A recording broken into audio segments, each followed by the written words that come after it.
आपका अपने YouTube channel में स्वागत है। और दोस्तों आज हम लोग वर्ष 2025 की परीक्षा के लिए सामाजिक विज्ञान विषय के 20 महत्वपूर्ण प्रश्नों का रिवीजन करेंगे। तो दोस्तों अगर आप हमारे चैनल पे पहली बार आए हैं तो प्लीज़ आप इसको सब्सक्राइब कर लीजिए, जिससे हमारे आगे की वीडियो को मिलते रहें। तो देखते हैं दोस्तों पहला प्रश्न।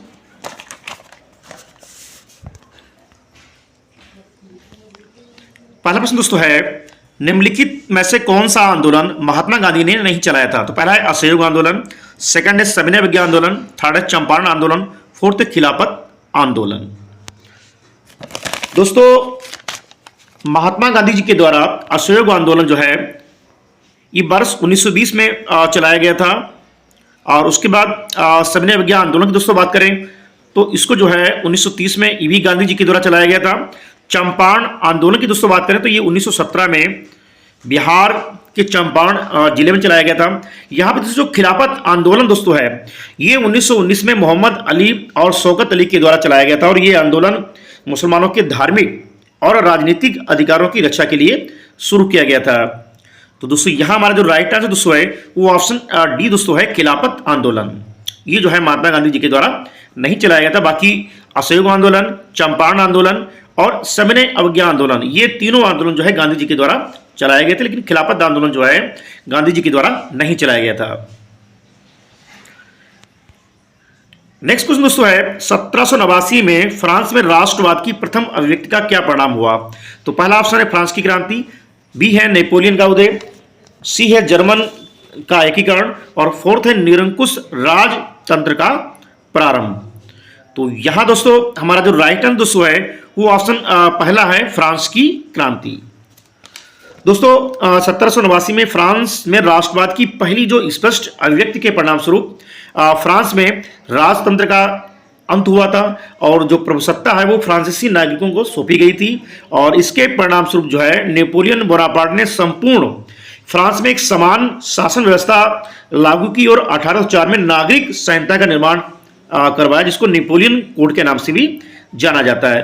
तो यहां दोस्तों जो हमारा राइट आंसर हो जाएगा वो ऑप्शन पहला हो जाएगा, फ्रांस की क्रांति। जो राष्ट्रवाद की पहली अभिव्यक्ति मिलती दोस्तों जो है, राष्ट्रवाद का जो पहला जो उदय माना जाता है वो फ्रांस की क्रांति को माना जाता है। अगला है, गुलामगिरी के लेखक कौन थे? तो दोस्तों गुलामगिरी पुस्तक दोस्तों जो है ये ज्योतिबा फुले के द्वारा लिखी गई है और इस पुस्तक का प्रकाशन 1873 में जो है प्रकाशित हुई थी। और इसमें जो है ज्योतिबा फुले ने भारतीय समाज में व्याप्त जातिगत भेदभाव और समानता के मुद्दों पर प्रकाश डाला था। तो यहाँ जो राइट आंसर हो जाएगा हमारा वो हो जाएगा ऑप्शन बी, ज्योतिबा फुले। गुलामगिरी पुस्तक के लेखक ज्योतिबा फुले हैं और इनके द्वारा जो है सत्यशोधक समाज की भी स्थापना की गई थी। सत्यशोधक समाज जो दलितों और पिछड़ों के विकास के उत्थान से संबंधित था। नेक्स्ट है, 1929 की महामंदी का प्रमुख कारण क्या था? तो यहां दोस्तों हमारा जो राइट आंसर दोस्तों हो जाएगा वो ऑप्शन थर्ड हो जाएगा, बेरोजगारी। 1929 की महामंदी का प्रमुख कारण बेरोजगारी था। अगला है, 1944 में अंतर्राष्ट्रीय मुद्रा कोष यानी कि IMF इंटरनेशनल मॉनेटरी फंड की स्थापना कहां पर की गई थी? दोस्तों अंतर्राष्ट्रीय मुद्रा कोष IMF की स्थापना 1944 में ब्रिटेन वुड्स यानी कि न्यू हैम्पशायर संयुक्त राज्य अमेरिका में हुई थी। और विश्व बैंक और IMF इंटरनेशनल मॉनेटरी फंड और विश्व बैंक, इन दोनों संगठन की स्थापना एक साथ 1944 में ब्रिटेन वुड्स समझौते के परिणाम स्वरूप हुई थी। और इनको जो है IMF और विश्व बैंक को जो है ब्रिटेन वुड्स की जुड़वा संतानें भी कहा जाता है। और इसका जो उद्देश्य दोस्तों था वो था द्वितीय विश्व युद्ध के बाद की जो वैश्विक आर्थिक व्यवस्था थी उसको जो है स्थापित करना। तो यहां जो हमारा राइट आंसर हो जाएगा वो ऑप्शन बी हो जाएगा, संयुक्त राज्य अमेरिका में।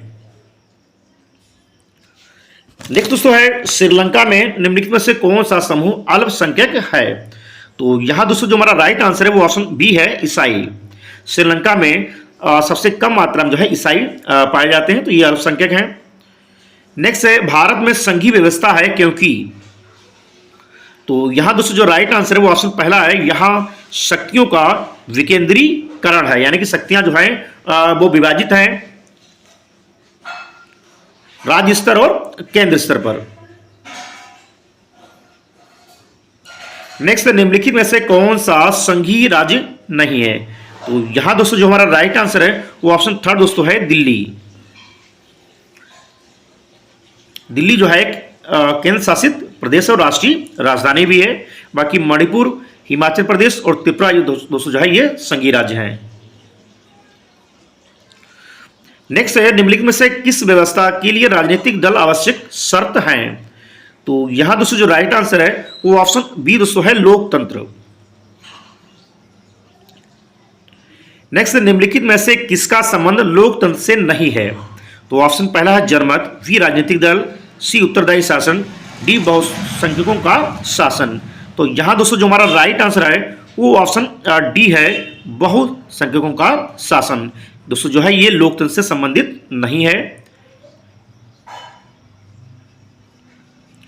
अगला है, निम्नलिखित में से कौन सा खनिज धात्विक है? तो पहला है कोयला, बी है अब्रक, सी चूना पत्थर, डी लोह अयस्क।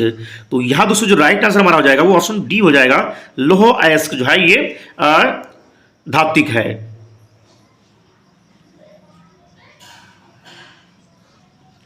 अगला है, कपास की खेती के लिए निम्न में से कौन सी मिट्टी उपयुक्त है? तो पहला है काली मिट्टी, बी लाल मिट्टी, सी जलोढ़ मिट्टी, डी लेटेराइट मिट्टी। तो दोस्तों यहां जो हमारा राइट आंसर है वो ऑप्शन ए है काली मिट्टी। कपास की खेती के लिए सबसे उपयुक्त मिट्टी दोस्तों जो है वो काली मिट्टी मानी जाती है। और काली मिट्टी का जो अन्य नाम दोस्तों है वो है रेगुर मिट्टी। अगला क्वेश्चन है, निम्नलिखित में से कौन से उद्योग में कच्चे माल के रूप में बॉक्साइट का प्रयोग किया जाता है? तो पहला है सीमेंट, बी है एल्युमिनियम, सी लोहा इस्पात, डी है कागज। तो यहां जो राइट आंसर हमारा हो सकता है दोस्तों वो ऑप्शन बी दोस्तों है एल्युमिनियम। कच्चे माल के रूप में जो है उद्योगों में एल्युमिनियम दोस्तों जो है ये बॉक्साइट के रूप में प्रयुक्त किया जाता है। अगला है, निम्नलिखित में से किसको सेवा क्षेत्रक भी कहते हैं? तो पहला है प्राथमिक क्षेत्रक, बी द्वितीय क्षेत्रक, सी तृतीय क्षेत्रक, डी चतुर्थक क्षेत्रक। तो यहां दोस्तों जो हमारा राइट आंसर है वो ऑप्शन थर्ड है तृतीय क्षेत्रक। तृतीय क्षेत्र को सेवा क्षेत्रक भी कहते हैं। और भारत की जो अर्थव्यवस्था है, जो जीडीपी है, उसमें सबसे अधिक जो योगदान दोस्तों होता है वो तृतीय क्षेत्र का होता है। अगला है, सार्वजनिक क्षेत्र तथा निजी क्षेत्र के विभाजन का आधार क्या है? तो यहां दोस्तों जो राइट आंसर हमारा है वो ऑप्शन बी है आर्थिक गतिविधियों की प्रकृति।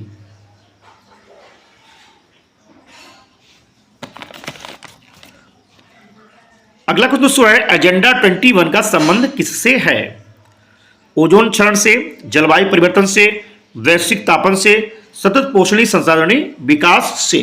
तो यहां दोस्तों जो हमारा राइट आंसर हो जाएगा एजेंडा 21 का संबंध दोस्तों जो है सतत पोषणीय विकास से दोस्तों ये संबंधित है। और एजेंडा 21 एक महत्वपूर्ण घोषणा पत्र था, एक दस्तावेज था जिसे 1992 में ब्राजील के रियो डी जेनेरो में जो है इसको शामिल किया गया था। पर्यावरण और विकास पर संयुक्त राष्ट्र सम्मेलन में विश्व के नेताओं द्वारा इसको जो है हस्ताक्षरित किया गया था। और इसका मुख्य उद्देश्य वैश्विक स्तर पर जो है सतत विकास को प्राप्त करना था, पर्यावरणीय क्षति को कम करना था और गरीबी और रोगों से निपटना था।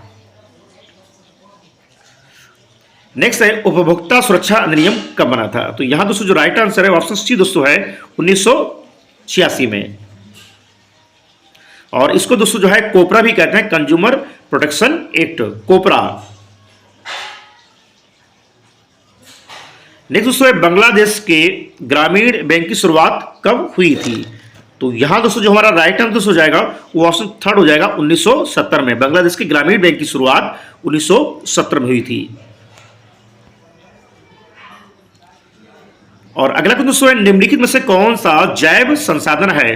तो पहला है लोहा, बी तांबा, सी मछली पालन, डी चट्टानें। कौन सा जैव संसाधन है? तो यहां दोस्तों जो हमारा राइट आंसर हो जाएगा वो ऑप्शन सी हो जाएगा मत्स्य पालन। जो मछली पालन दोस्तों है वो जैव संसाधन है। अगला है, निम्नलिखित में से किस देश का मानव विकास सूचकांक सर्वोच्च है? तो यहां दोस्तों जो हमारा राइट आंसर हो जाएगा वो ऑप्शन सी हो जाएगा श्रीलंका का। तो दोस्तों ये थे 20 बहुत ही महत्वपूर्ण वस्तुनिष्ठ प्रश्न जो आने वाले सामाजिक विज्ञान प्रश्न पत्र में काफी लाभप्रद होंगे। अगर दोस्तों आपको हमारा वीडियो अच्छा लगा प्लीज वीडियो को लाइक कीजिए, शेयर कीजिए, चैनल को सब्सक्राइब कीजिए। मिलते हैं दोस्तों नेक्स्ट वीडियो में। Thank you.